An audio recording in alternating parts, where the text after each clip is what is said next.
Assalamualaikum warahmatullahi wabarakatuh. Perkenalkan, nama saya Maharani Rona Makom. Saat ini saya mengajar di program studi Keuangan dan Perbankan, jurusan Akuntansi Politeknik Negeri Semarang.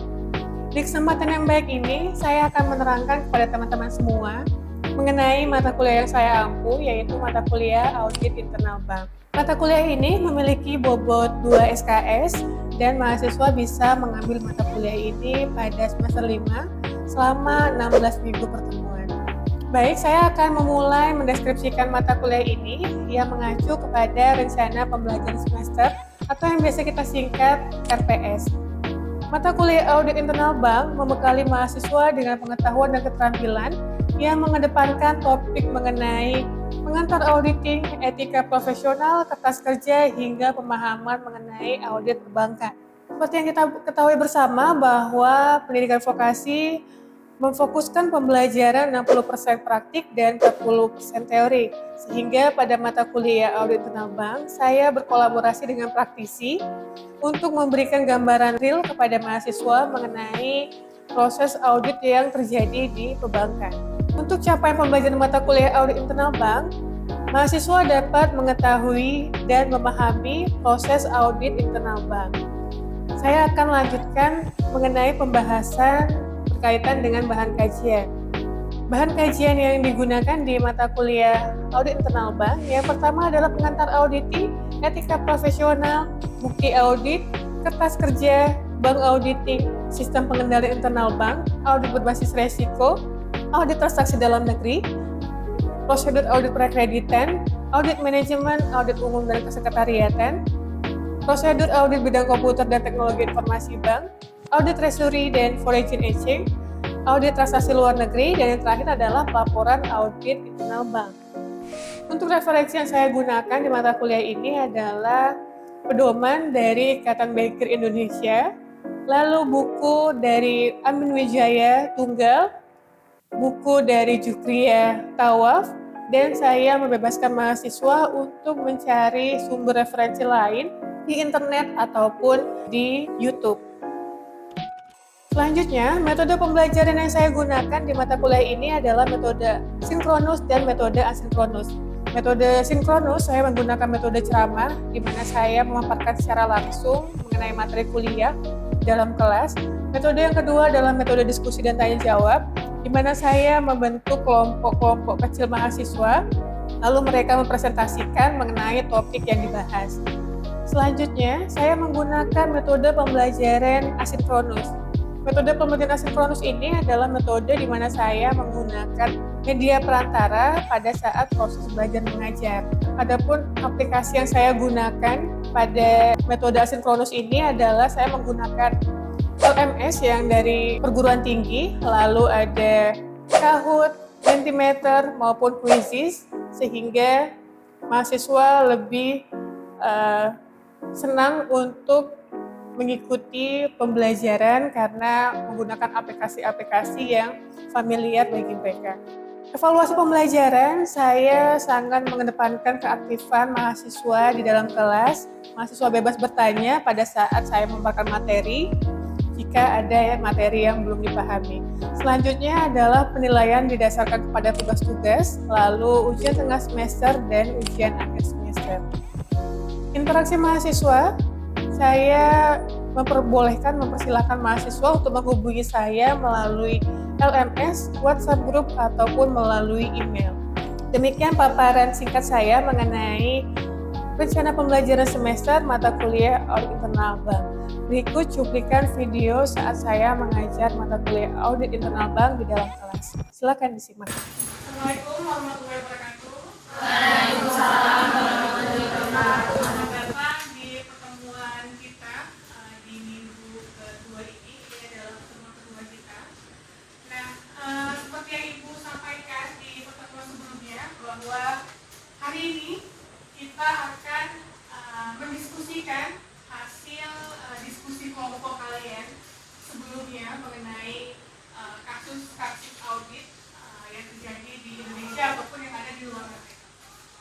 Serta Ibu ingin melihat pemahaman kalian mengenai apa sih audit, lalu kira-kira seperti apa aja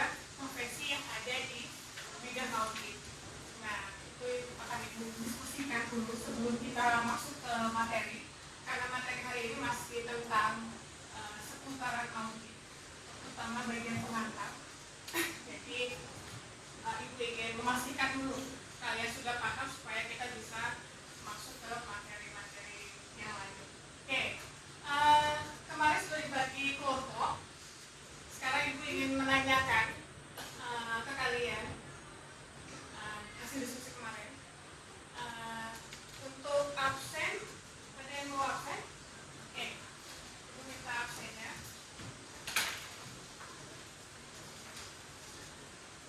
Apa ya, dites sedikit ya sebelum kita masuk ke materi. Saya merasa teman-teman pasti sudah bisa jawab lah. Naraswari. Siapa yang namanya naraswari? Ya, Mbak, gimana kalian diskusi tentang apa Mbak kasusnya?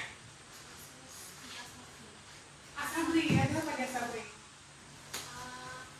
Yang tahun 2016 itu salah dari pihak auditor itu salah ngambil yang asli itu apanya itu sebesar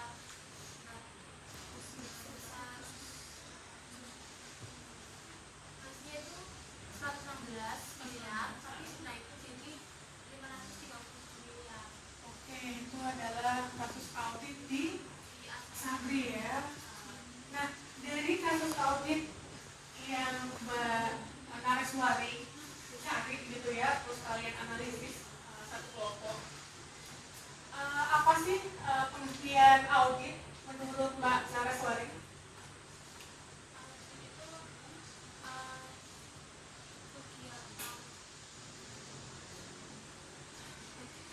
Bisa Itu memeriksa data laporan keuangan akhirnya. Oh iya, memeriksa ya, karena kuncinya adalah memeriksa ya. Memeriksa data yang ada di dalam laporan keuangan. Oke, sekarang Ibu ingin tanyakan untuk kelompok lain. Terima kasih Mbak Naraswari. Kita akan beralih ke kelompok yang lain. Kelompoknya Wilmani Tias. Oke, Mbak Wilmani Tias. Gimana kemarin kasus apa Mbak yang dibahas? Kasus PT Hansol Internasional tahun 2016. PT Hansol Internasional. Ya, ada apa tuh PT Hansol? Di PT Hansol Internasional sendiri itu pada laporan keuangannya pas bagian penjualan itu di markup menjadi lebih besar sehingga pendapatannya PT Hansol pada tahun tersebut itu jadi naik.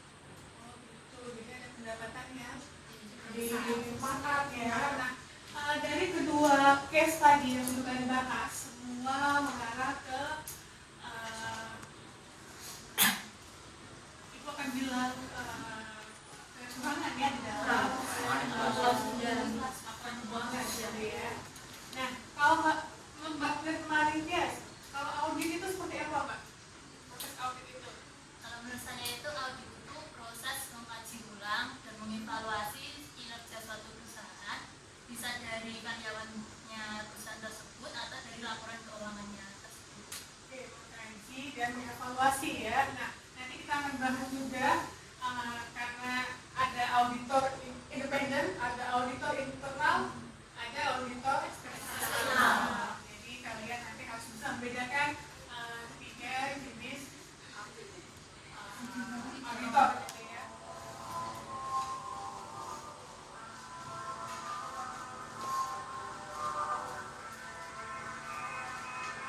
Videonya bahasa Inggris jadi jangan kaget ya. Nanti video bahasa Inggris.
nggak 100%. Kayak dilihat dari zaman dulu ketika orang-orang ilmuwan itu perlu cari informasi itu perlu puluh-puluhan tahun, sedangkan zaman sekarang dari informasi-informasi yang udah mereka dapetin, kita bisa dapetin degrees atau misalnya kita lulus S1 detik itu bisa lebih cepat daripada beliau-beliau yang udah lulus yang harus mencari informasi berpuluh-puluh tahun.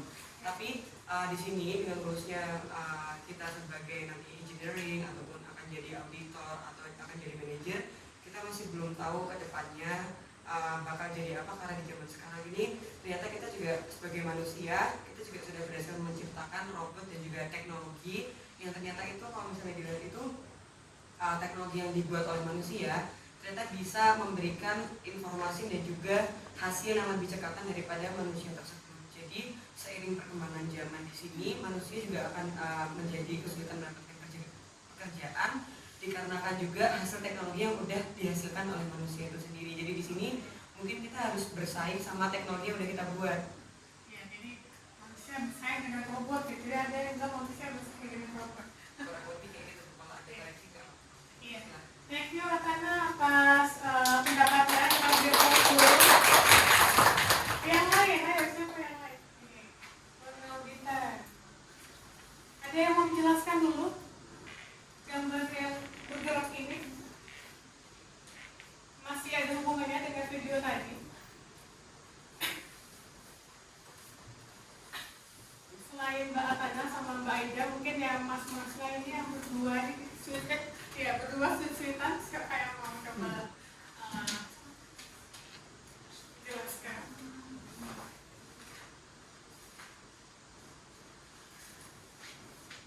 Transaksi komunikasi besar semuanya.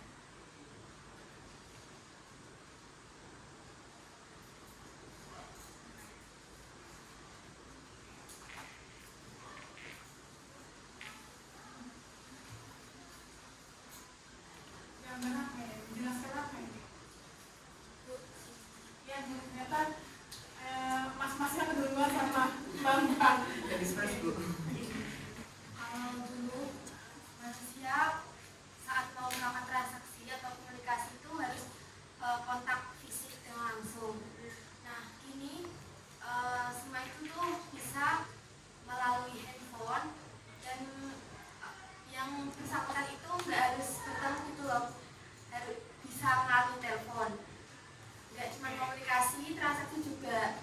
Sekarang kan ada mobile banking, SMS banking, internet banking, bahkan sekarang ada digital banking yang kita ketika ingin membuat rekening itu kita nggak perlu datang ke banknya, itu nggak apa-apa. Kita cukup mengisi formulir yang dikirim dari banknya mungkin. Oke, thank you. Bahasa Indonesia? Baik kata ya? Iya. Oke, baik kata. Yang lain mungkin Masnya sekarang tadi udah dikasih waktu nih. Baik kata. Yang beda lah, yang berbeda.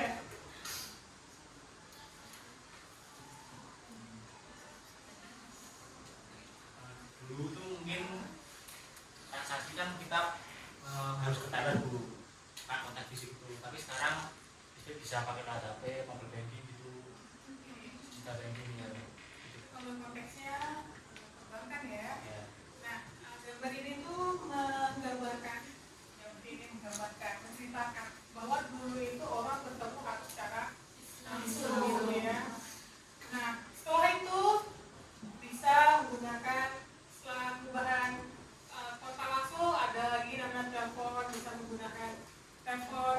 Dari telepon sudah ada namanya handphone, lebih canggih lagi, orang kemana-mana sudah bisa berkomunikasi. Dia harus kalau telepon kan stay di rumah, di kantor atau di kalian tahu wartel nggak? Mungkin kalian sudah nggak ngerasain pakai wartel kan? Oh iya. Ibu kira kalau masih kecil itu udah nggak ada lagi. Jadi Pas kecil baterainya banyak. karena dulu telepon itu nggak semua orang punya ya, jadi tidak perlu orang pakai wartel kebanyakan. Sekarang orang sudah pakai handphone, semua orang siapa yang nggak punya handphone ya kan? Bahkan siapa nggak ada handphone? Mungkin cuma anak-anak bayi atau anak balita yang bawah 5 tahun ya.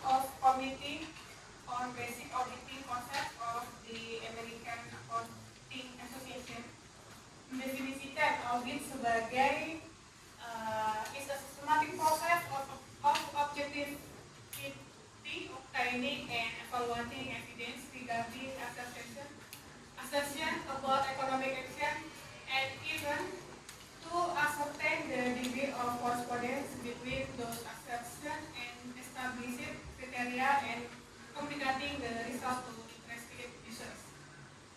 Atau bisa kita artikan sebagai suatu proses yang sistematis untuk memperoleh bukti secara objektif mengenai asersi-asersi kegiatan dan peristiwa ekonomi dengan tujuan untuk menetapkan tingkat atau derajat kesesuaian antara asersi-asersi tersebut dengan kriteria yang telah ditetapkan sebelumnya. Demikianlah beberapa hal yang bisa saya sampaikan. Semoga apa yang saya sampaikan dapat bermanfaat bagi kita semua. Jika ada kekurangan, mohon dimaafkan. Sebagai penutup, izinkan saya menyampaikan satu pantun sebelum mengakhiri pemaparan ini. Nasi goreng rasanya gurih, dimakan di Kota Batu. Kuucapkan terima kasih atas semua kasih dan perhatianmu. Wassalamualaikum warahmatullahi wabarakatuh.